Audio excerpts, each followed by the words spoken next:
Todo gran lector comienza con un buen libro, y toda gran feria con aliados que creen en las historias. Ingresa a nuestra web discovery-book.com y encuentra una variedad de libros. Discovery Book se une como auspiciador de la segunda Feria Virtual del Libro Bolivia, porque apoyar la lectura es apoyar el futuro.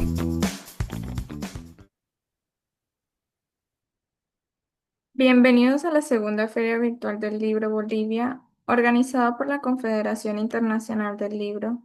Nos complace dar inicio al recital poético titulado Leyendas Compartidas, con la participación de la embajadora cultural Georgina Serrano Pulido de México, y como invitada tenemos a María de Jesús Valdés Castillo de México, Estela Godínez Guerra de México y Silvia Miranda de México.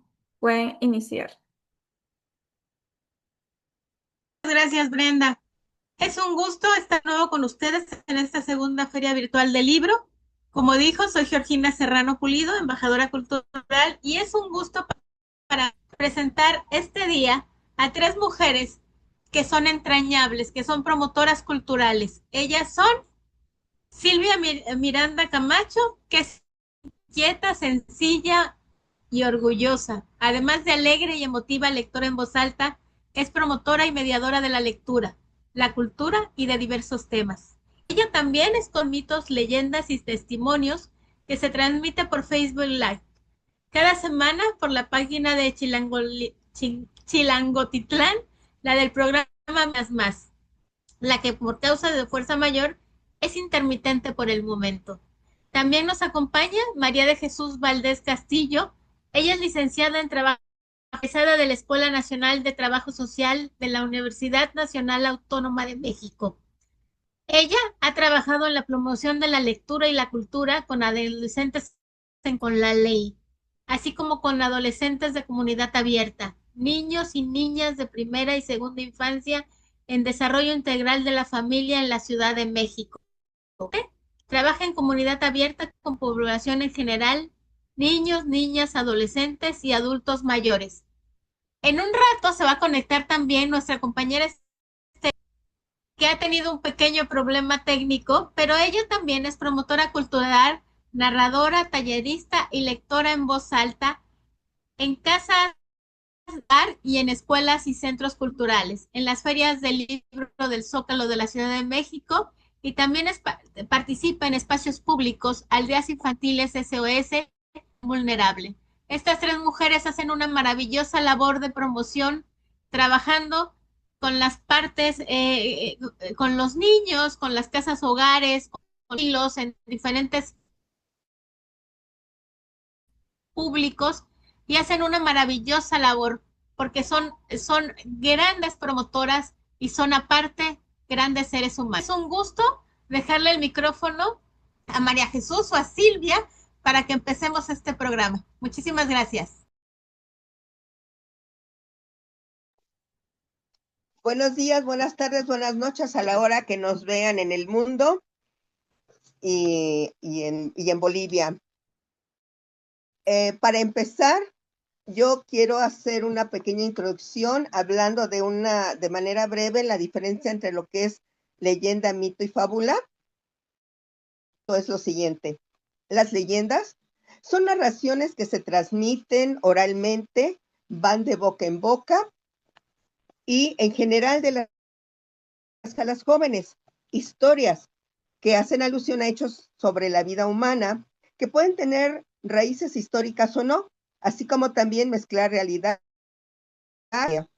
No obstante, su transmisión se adapta a las condiciones de nuestras sociedades, con lo que las leyendas son también comunicadas y extendidas a libros e incluso películas. El mito relata principalmente la historia de seres divinos y es a través de dicha fundan creencias religiosas y pautas morales. Las fábulas tienen como protagonista animales que hablan y que a través de sus aventuras dan una enseñanza. En cualquier caso, un mismo relato puede contener elementos tanto de leyenda como de mito y de fábula. Dar explicaciones a fenómenos naturales y sobrenaturales, así como a distintos acontecimientos sociales. En todas las leyendas suelen existir según el lugar específico donde se cuentan. Un ejemplo de ello tenemos La Llorona, que aquí en México y en otros lugares también lo existe. Leyendas es una de las actividades humanas más universales. Son uno de los elementos culturales más ricos e importantes en muchas sociedades. Lo han convertido en su manera principal de educar. Por eso, esta clase de narraciones son mucho más que un entretenimiento.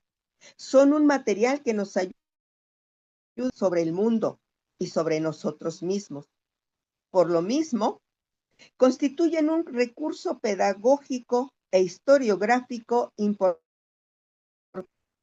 Son historias con una moraleja o que hablan sobre conceptos universales, explicándolos en términos sencillos y queden encarnados en personajes.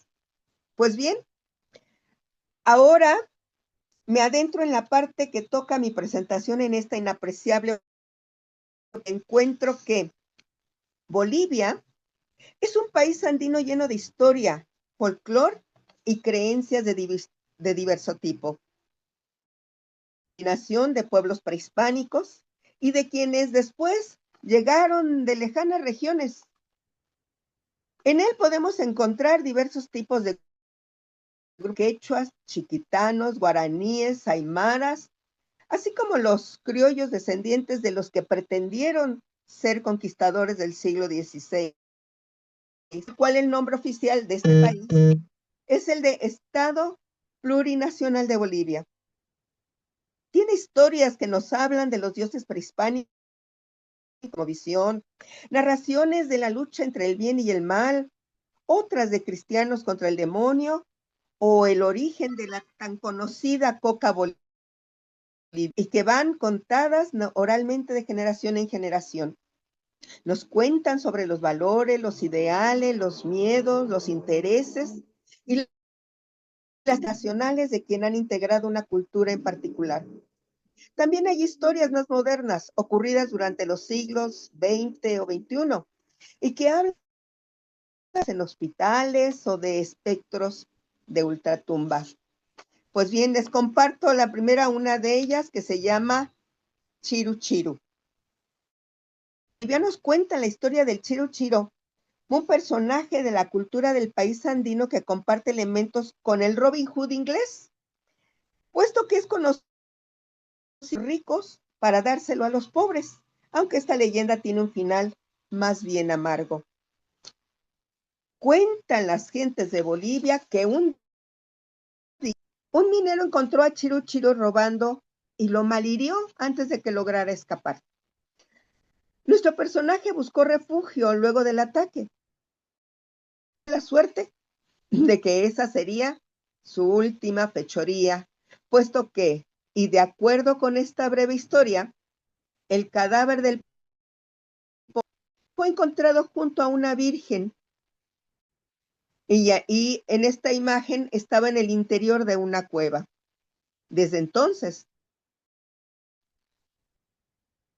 que fue el último lugar donde estuvo nuestro Robin Hood andino, se convirtió en un lugar de culto, símbolo de quienes donan a aquellos que más necesitan. Otra historia es el tío. La explotación minera en Bolivia tiene una larga historia. Iniciada en tiempos de la colonia española, este tipo de actividad ha supuesto muchos beneficios tanto para la antigua metrópoli y la República Andina. Sin embargo, también es cierto que ha supuesto miles de muertes, incluso hay quienes hablan de millones. A la mina es una actividad peligrosa y quienes lo hacen rinden tributo a un poder sobrenatural colocando honor figurines rodeados por cervezas, cigarros e incluso animales sacrificados a quien tutela la vida de mineros cuando se encuentran en sus dominios. En la región del Potosí Todos los mineros conocen la leyenda del tío, aquel que cuida cuando se encuentran bajo tierra. El mundo subterráneo es el dominio del tío, que no es más que un eufemismo para quienes creen en esta leyenda consideran que el dominio de Dios no alcanza bajo tierra y que por eso los mineros se entregan a cuando están allá abajo, adorando al tío, los hombres y tristemente también los niños que a día de hoy son explotados tienen la esperanza de recibir protección. Mientras el tío esté contento, podrán regresar a casa. Otro personaje es el Hichi. En los pueblos Chiquitano, Mojo y Chané creen en un genio guardián que puede dar varias formas, según quien lo cuenta. Unos dicen que es un sapo, otros que es un tigre, aunque la manifestación más común es este ser mitológico es en forma de serpiente. Su nombre, el Hichi. En su forma reptil, el Hichi tiene culebra y mediosaurio con el cuerpo delgado, oblongo y chato y color hialino, tan transparente que se confunde con las aguas. Su cola es larga y estrecha y flexible, que ayuda los ágiles movimientos de sus cortas y regordetas extremidades. Simples uñas unidas por membranas. El Hichi es un espíritu que guarda las aguas de la vida y por ello es en ríos, lagos y pozos. Todo lugar en donde se pueda beber una rica y fresca agua. El agua es un recurso que es protegido y bien gestionado. Un elemento fundamental para la vida, que cuando es malgastado, pone de muy mal humor al que huirá de aquellos que hagan el mal uso del agua. Al irse el agua, también se va con él y deja atrás una guía. Los tres pueblos se aseguran siempre de rendirle el adecuado tributo al Hichi, sabiendo lo que pasa si no lo tienen. No hay que estropear su medio arrancando las plantas acuáticas que decoran su morada, ni apartar los granículos de pochi que cubren. Estos granículos de pochi son partículas que cubren la superficie del agua y son parte específica del ecosistema, sin ser para nada elementos sólidos. Y molestar a este guardián del agua es jugarse los cultivos, la pesca y de los pueblos. Origen del maíz. El dios Ñandú Tampa paseaba por los Andes cubiertos de verde cuando se encontró a unos mellizos jugando solos en el monte. Guaray, sol y Yassi, luna. El dios, al verlos tan joviales y llenos de vida, consideró que serían una para su padre, el dios Ñanderu Tampa. Así que, antes de que los chiquillos se percataran de su presencia, Ñandú se fue volando para entregárselos a su padre. La madre de los chiquillos escuchó cómo sus hijos gritaban, desesperados, mientras el dios sin escapaba. No logró detenerlo y solo le dio tiempo para tomar a sus hijos de los pulgares del pie, que se quedaron en sus manos. El dios Ñandú seguía sin detenerse en su camino para darle la ofrenda a Ñanderu Tampa. Pasado un tiempo, habló con la madre de Guaray y Yassi en sueños. A través de ellos le dijo que sus hijos estaban bien y le ordenó que sembrara de sus hijos. La mujer obedeció a la divinidad y tras un largo periodo del sol y lluvia, de los pulgares plantados, en unas plantas con formas de lanza que dieron frutos llenos de granos de todo tipo de colores, amarillos, morados, negros. Ñanderú Tampa había obsequiado a la madre con la planta de maíz por haber perdido a sus hijos. Les comparto la leyenda de acuerdo a su mitología. Tiempo atrás existieron dos hermanos de nombre Tupaete y Aguaratumpa, esos seres antagónicos. El primero era la personificación del bien y la creación, mientras que el segundo era la del mal. Aguaratumpa, celoso de los poderes de creación de su hermano, decidió quemar todos los campos y bosques en donde habitaban los guaraníes para evitar que este pueblo se quedara sin protección, alimento y morada. El buen Dios Tupaete recnía Tupi Guaraní que se mudara a los ríos, donde crecía y donde creía que encontraría seguridad. Funcionó, puesto que Aguaratumpa decidió hacer que lloviera por toda la región donde vivían los guaraníes a fin de ahogarlos a todos. Entendiendo que estaban viviendo sus hijos en la tierra, Tupaete les habló francamente. Todos iban a morir. Sin embargo, Casa mandó a este pueblo que eligieran de entre todos ellos a los dos hijos más fuertes, y con tal de salvarlos de la inminente inundación, tocó en un mate gigante.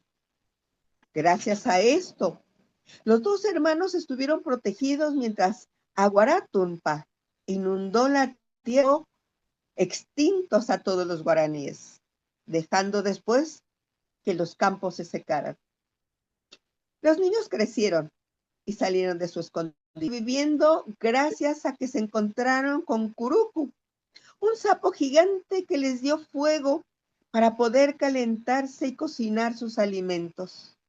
Vivieron protegidos por Tuaepe y otros espíritus guaraníes hasta que, una vez adultos, pudieron recuperar su raza. Y voy con otra de los fantasmas del Hospital de Clínica. Dicen que el Hospital General de La Paz es un hospital frecuentado por fantasmas, espectros que abandonan su descanso de ultratumba. Volteo por las salas de la casa de enfermos y malheridos. Son muchas las historias que se cuentan en este lugar que, aunque es amigable, de noche parece que lo envuelve un halo de misterio y tenebrosidad. Pero es especialmente interesante a una enfermera de nombre Wilma Huañapaco, encargada de la sala de terapia intensiva en el primer piso del edificio, quien nunca vio un 4 de agosto. Justo 5 minutos antes de que sonaran las 2 de la madrugada, Huañapaco transmitió cada noche el reporte del estado de los pacientes, una tarea realizada delicada, tanto por terror alguno, y requería que quien la realizaba estuviera despejada, despierta, a pesar de lo tarde que era. Pero su cuerpo fue invadido por una pesadez repentina que la paralizó. No podía mover brazos ni siquiera los párpados.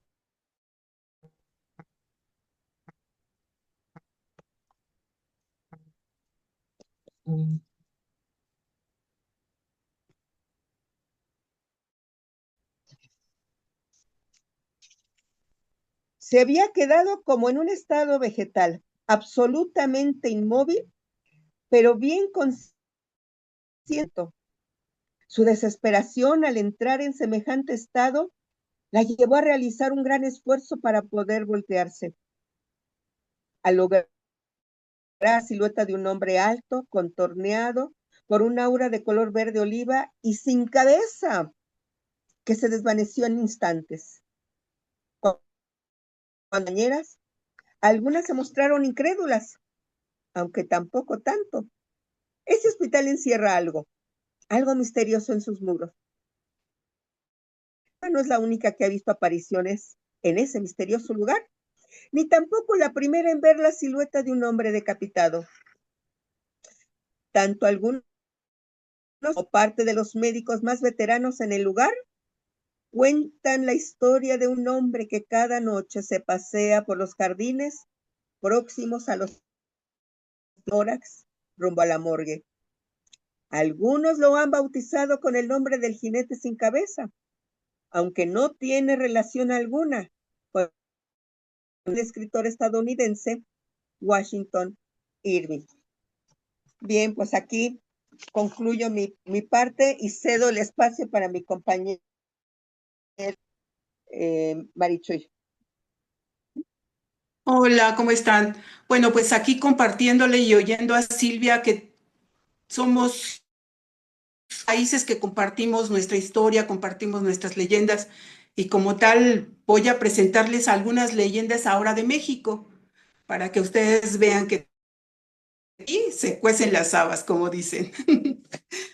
Les voy a presentar la del sol enamorado de la luna, que es una leyenda de origen maya. Hace mucho tiempo, el sol se enamoró de la luna.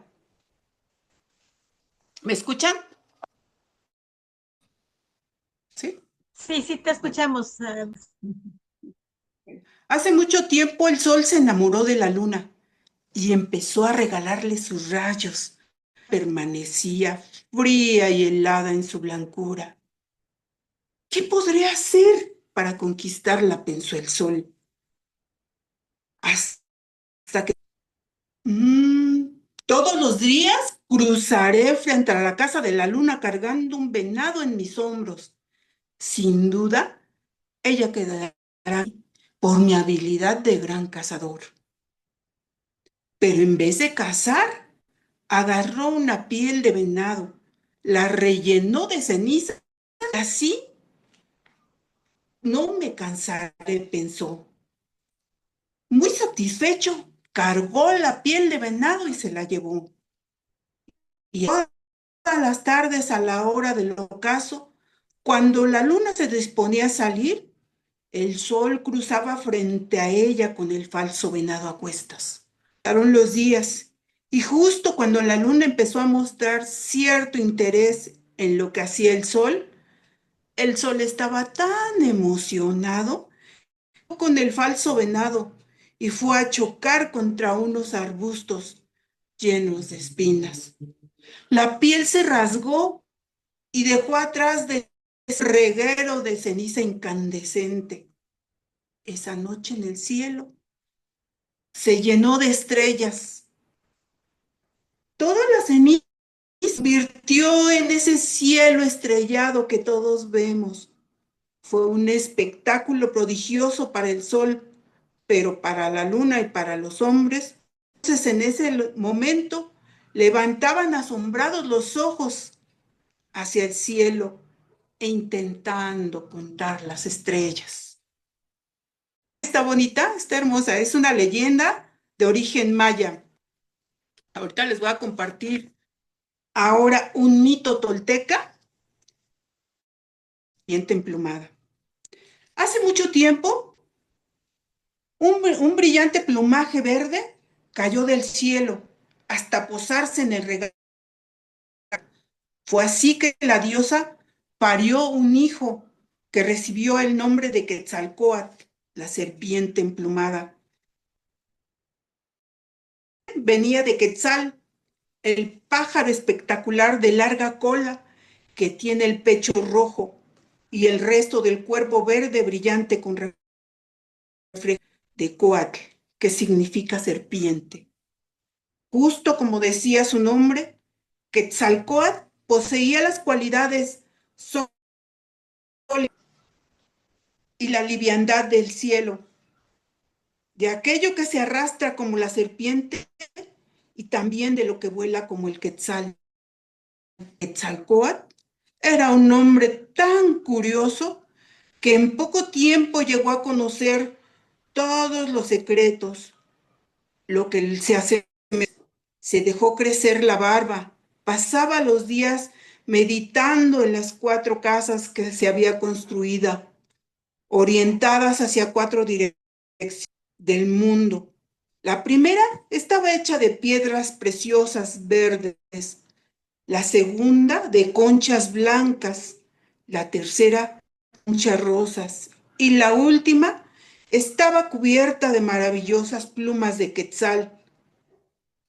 Era poderoso, pero también amable con cual paraba en su camino, y por eso mucha gente lo quería.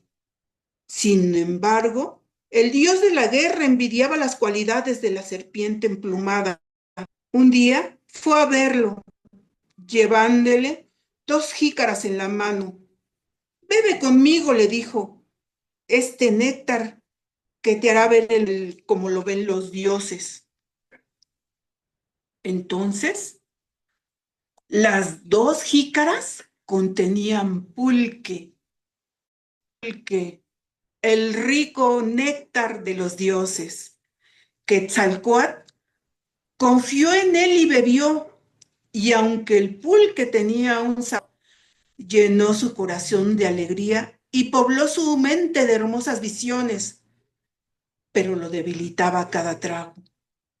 El dios de la guerra, que Quetzalcóatl bebiera más, y conforme bebía, se apagaba la luz divina que brillaba en él. Se habría muerto, entonces se apiadaron de él y arrojaron un relámpago que en el lugar le cegó a la serpiente emplumada y purificó su corazón para dar las gracias a los dioses de que lo habían salvado. Quetzalcóatl larga caminata hacia el lugar donde nace el sol, acompañado con sus amigos, y llegó al mar. Ahí, luego de meditar, huyó una balsa, una serpiente entrelazada. Cuando estuvo lista, subió en ella y zarpó, y a sus amigos que estaban tida, les dijo, no lloren, porque regresaré. El pueblo de los mexicas no olvidó nunca su promesa.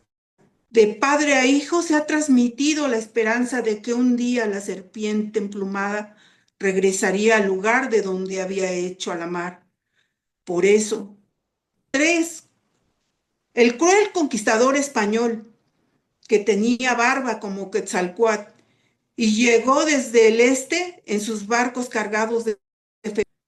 Los mexicas lo recibieron felices, convencidos de que era la serpiente emplumada que volvía con su gente. Algunos mexicanos pensamos, ¿por qué los recibieron? ¿Por qué los querían? ¿Por qué los apoyaron? ¿Y por qué? Pues porque ellos creían que era Quetzalcóatl. Bonito, mixteca. Ahora les quiero compartir otra leyenda muy bonita que se llama Las plumas del murciélago. La leyenda es zapoteca y dice así. Cuenta la leyenda que el murciélago llegó a ser alguna vez el ave más bella en el corazón. En el comienzo de los tiempos era exactamente como la conocemos hoy y se llamaba Piguidébal, que significa desnuda.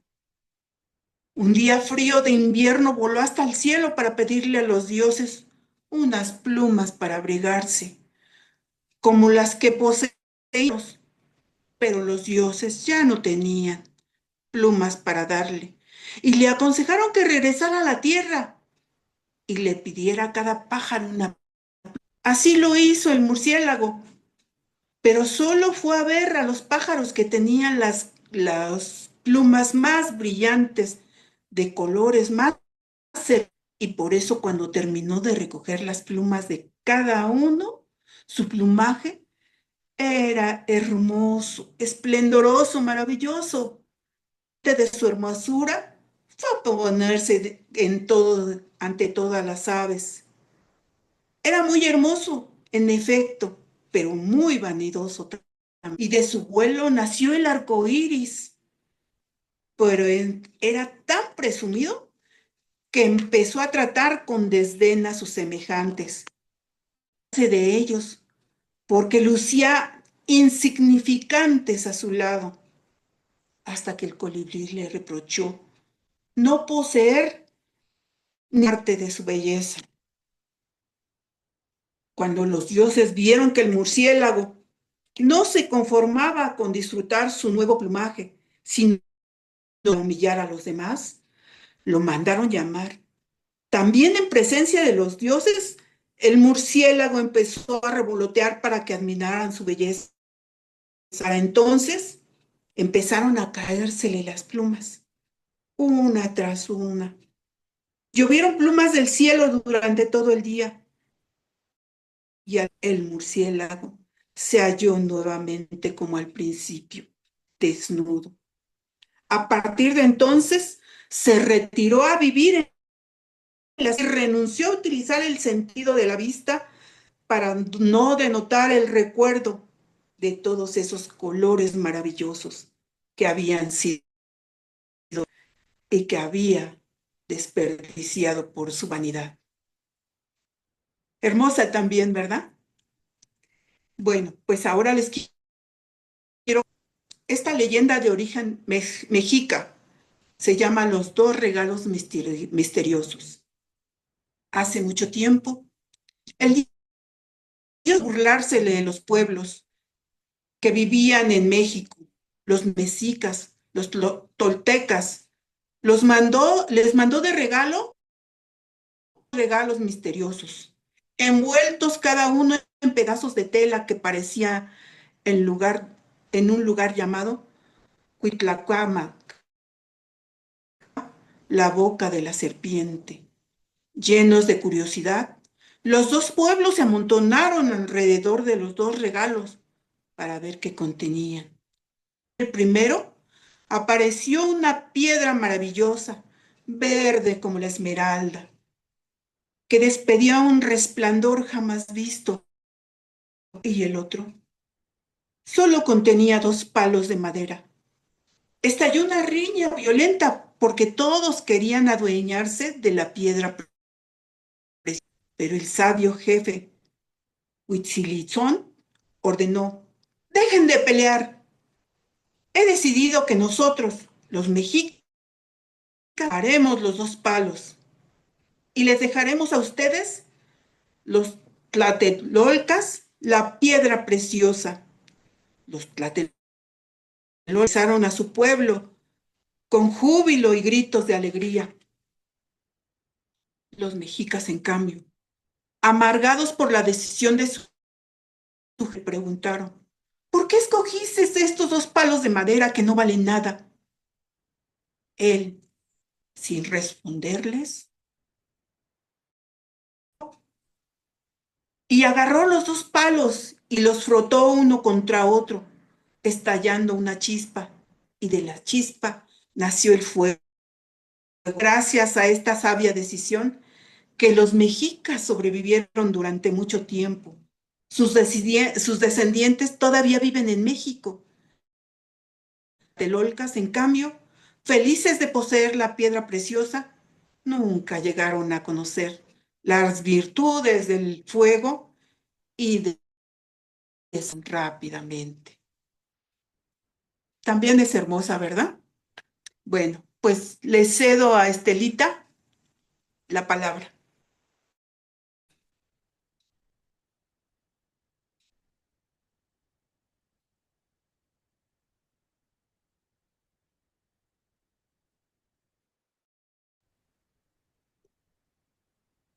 Ya, sí, muchas gracias. Buenas tardes.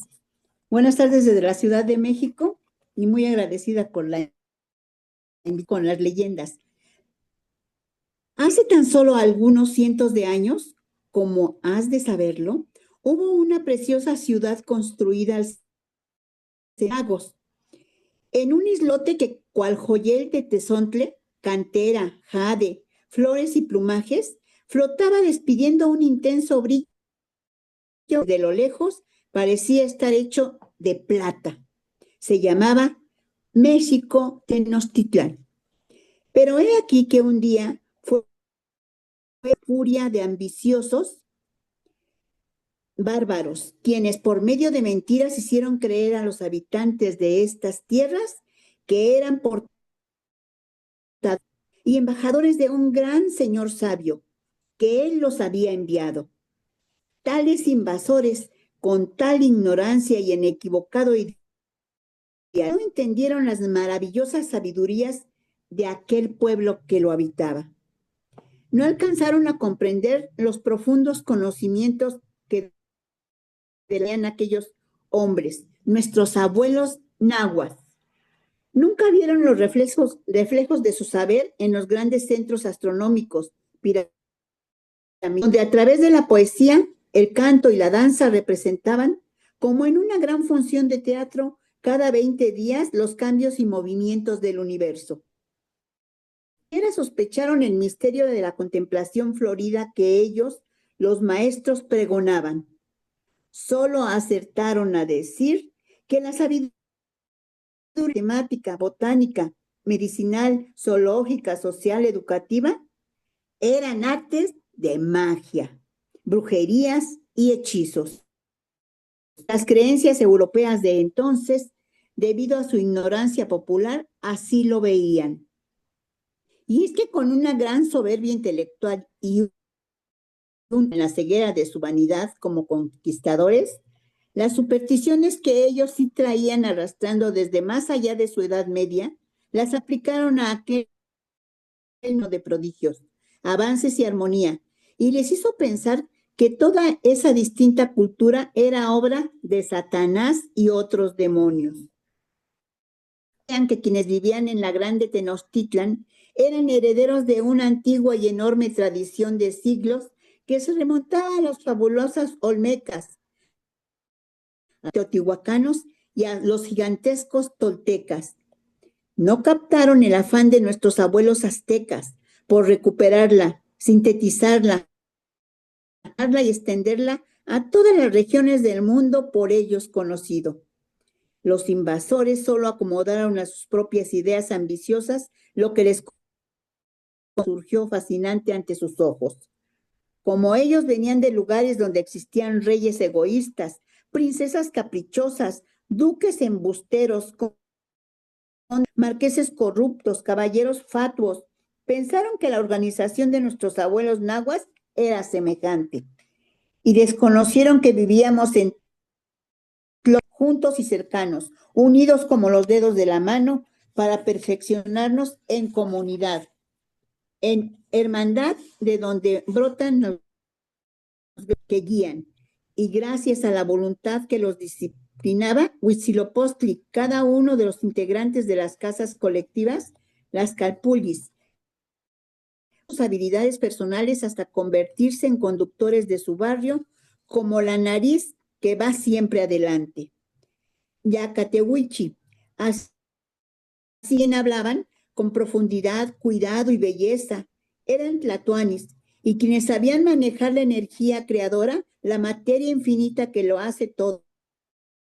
Aquello por lo cual vivimos, recibían el nombre admirados de teopixques, y los que siempre se la pasaban meditando para extraer útiles conclusiones a todos. Sabios los cuales se reunían en sesiones veladas donde se leía el gran libro del universo, y allí se comía la carne de los niñitos que dan energía, hormiguitas y florecitas del árbol de cacao, para estar en perpetuo éxtasis y sabiduría. Y como cada hombre y cada mujer tenemos una humanidad, los que llegaban a obtener los más grandes frutos de su oficio, de su saber, de su arte, recibían títulos que los hacían admirados y ser dignos de un consejo, donde uno de ellos organizaba todo y otro lo llevaba a la ejecución. Así había guías agricultores, guías guías albañiles, guías médicos, guías poetas, guías de la mente, guías de las decisiones. Sin embargo, todo esto que parece un cuento de hadas, un día desapareció de la violencia. Los salvajes invasores destruyeron la grande Tenochtitlan, auxiliados por la pólvora de sus armas, y en las piedras que habían sido zoológicos, escuelas, se comenzó a construir otra ciudad distinta, que se fue llamando simplemente México, y que copió desde entonces creer que eran superiores los trazos de las enredadas ciudades de Europa. Esta es una breve introducción de lo que pasó en nuestro... Y les voy a contar una leyenda griega, compartiéndoles el vuelo de Ícaro. Una vez, hace muchísimos años, en Grecia, un famoso arquitecto y escultor llamado Dédalo. Durante una visita que hizo a Creta, el rey Minos se enojó con él y ordenó en una elevada torre, frente al mar. Andando el tiempo y con la ayuda de su hijo Ícaro, Dédalo logró escapar de la torre, pero varias veces trató, sobornando a los marinos, de huir en una de las naves que salían de Creta. Pero el rey Minos las vigilaba muy bien que zarpase ninguna sin someterla antes a un escrupuloso registro. Dédalo, que era ingenioso artista, no se dejó de eso. Minos impera sobre la tierra y sobre el mar, dijo, pero no impera en el aire. Probaré ese camino. Llamó a su hijo Ícaro que reunieran todas las plumas que encontraste en la rocosa playa. Y como viera que millares de gaviotas volaban por encima de ella, Ícaro reunió un gran montón de plumas. Dédalo derritió entonces cera e hizo una armazón de varas parecidas por la forma, incrustó las plumas pequeñas y ató las plumas mayores. Ícaro jugaba alegremente por la playa, mientras su padre trabajaba divertido a hacer alas. El sol brillaba sobre las plumas, la brisa las erizaba. Cuando las alas quedaron concluidas, Dédalo y se sintió llevar por los aires, donde se cirnió y se quedó un momento, lleno de entusiasmo. En el acto hizo otro parejo. Eran más pequeñas que las suyas, pero bellas y fuertes. Finalmente, en una hermosa mañana, las concluyó y ató a los hombros de Ícaro a volar. Le recomendó que observara los movimientos de las aves, que viera cómo se remontaban y describían circunferencias en el aire. Le señaló también el gracioso movimiento de sus alas, que agitaba incesantemente, aún sin remontarse. Pronto se sintió Ícaro seguro de que podía volar, bajo brazos como en suave aleteo. Pasó por encima de la purísima arena e incluso por encima de las olas, dejando que sus pies rozaran. Volaba, sí, volaba. Era maravilloso. Dédalo le miraba con orgullo, pero receloso. El propio tiempo lo llamó, dándole los hombros con su brazo, le dijo: Ícaro, hijo mío, vamos a realizar nuestro primer vuelo. Ningún ser humano ha surcado hasta hoy los aires y con atención mis instrucciones. Mantente a una altura moderada, porque si vuelas demasiado bajo, la niebla o la espuma se adherirán a tus alas. Alto, el calor del sol derretirá la cera que mantiene unidas las plumas. No te separes, pues, de mí. Besó a Ícaro y le sujetó las alas con el mayor cuidado.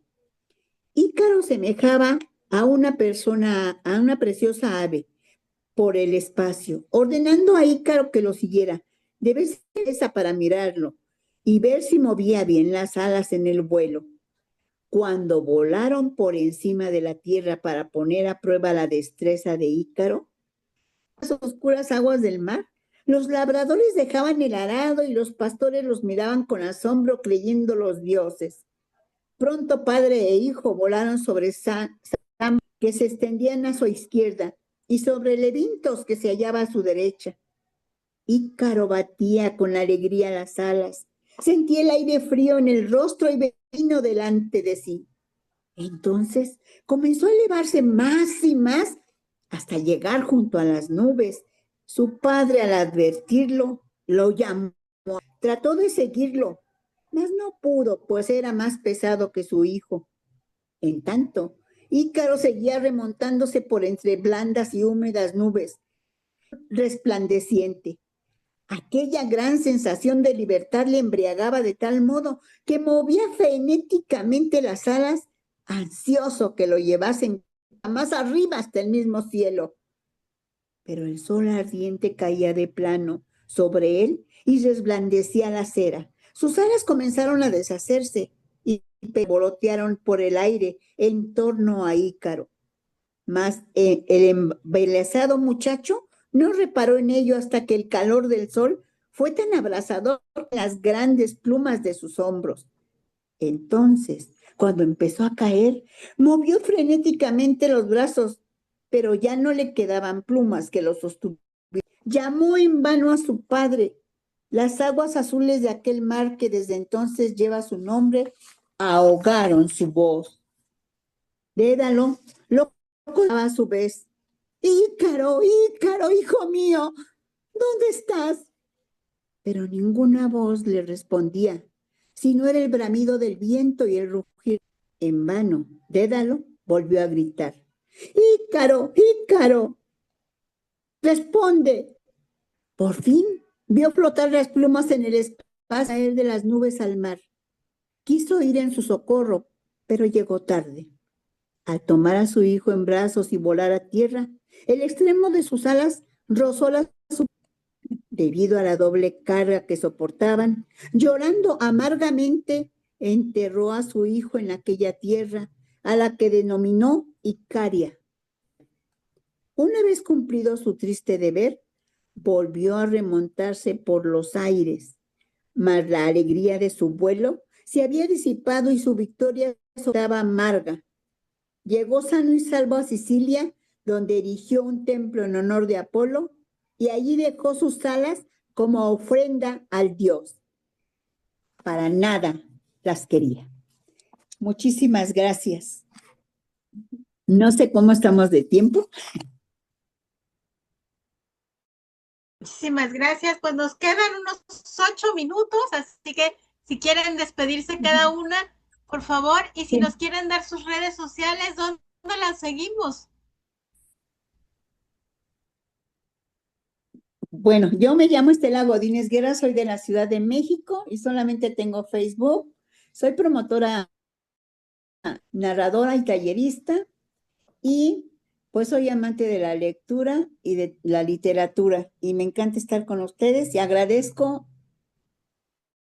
porque nos hiciste este favor de acompañarnos, de presentarnos y de tu presencia tan dulce, de verdad, alegras mi corazón y muchas gracias a los que nos hacen el favor de esta magia desde la pandemia, a César y a Alan, porque nos brindan la oportunidad, y a Chabelis, mi embajadora cultural, en compañía de Gina. Muchas gracias. Muchas gracias. Bueno. ¿Quién sigue, María de Jesús? Bueno, quiero un comparativo, les decía que nuestras culturas se parecen mucho, ¿no?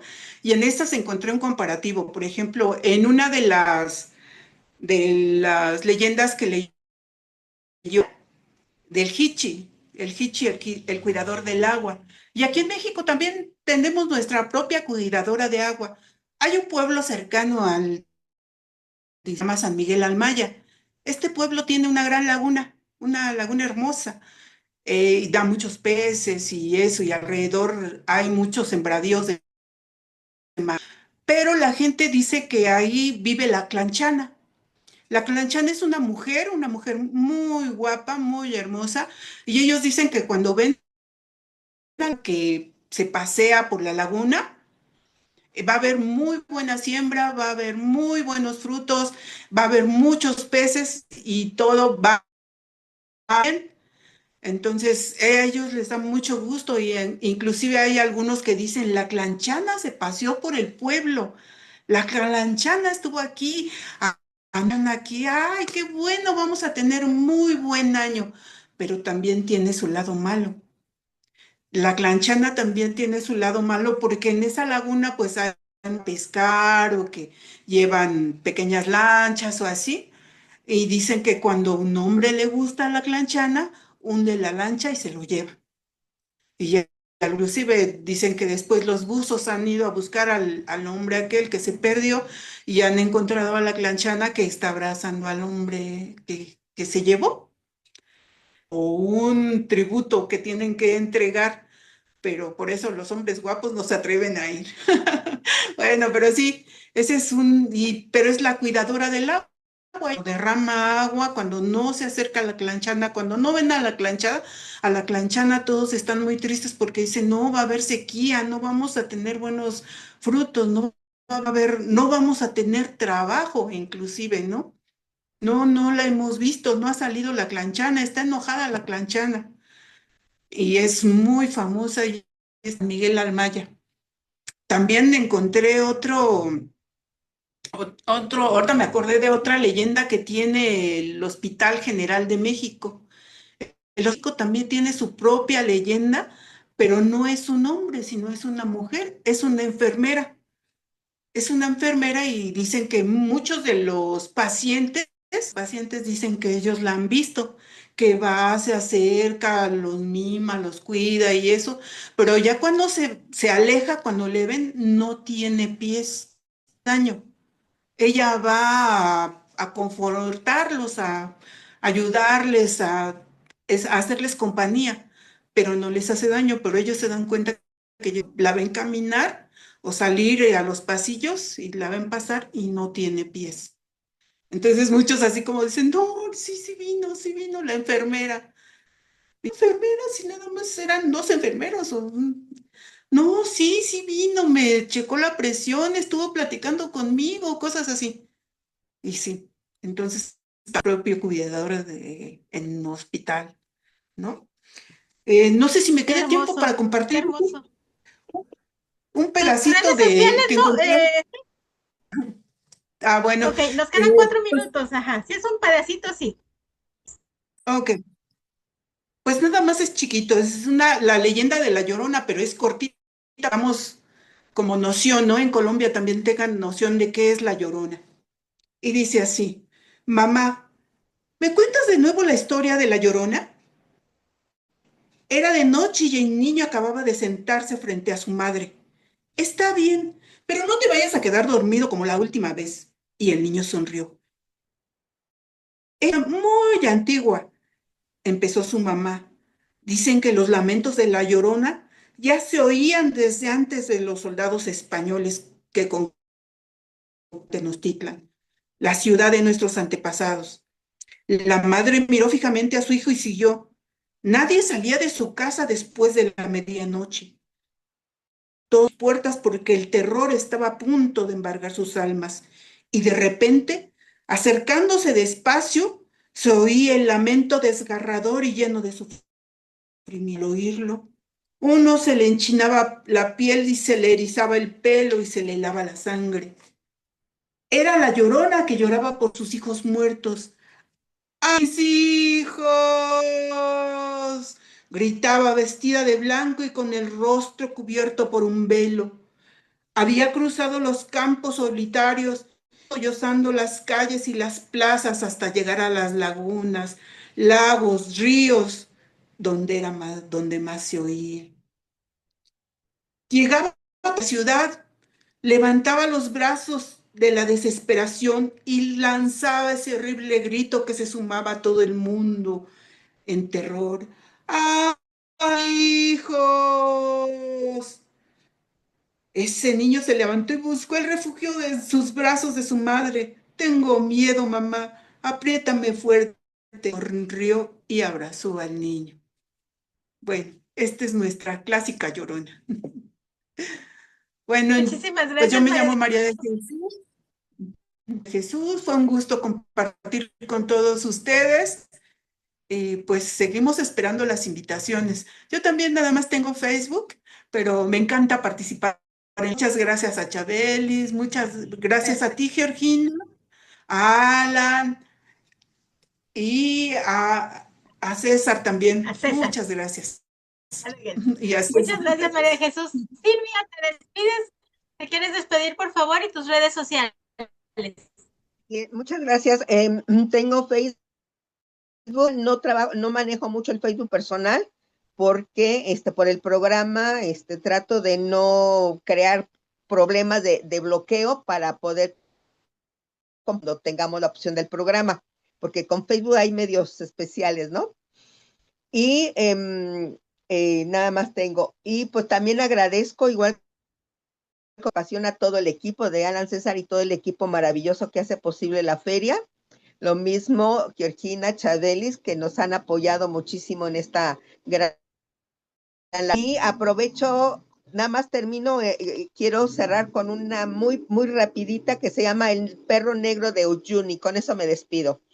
En la región por su salar circula una antigua leyenda sobre un enorme perro negro de ojos negros que aparece durante las noches. Este perro, conocido por los lugareños de mala suerte, se muestra solamente a aquellos que han cometido una falta grave o han hecho daño a otros.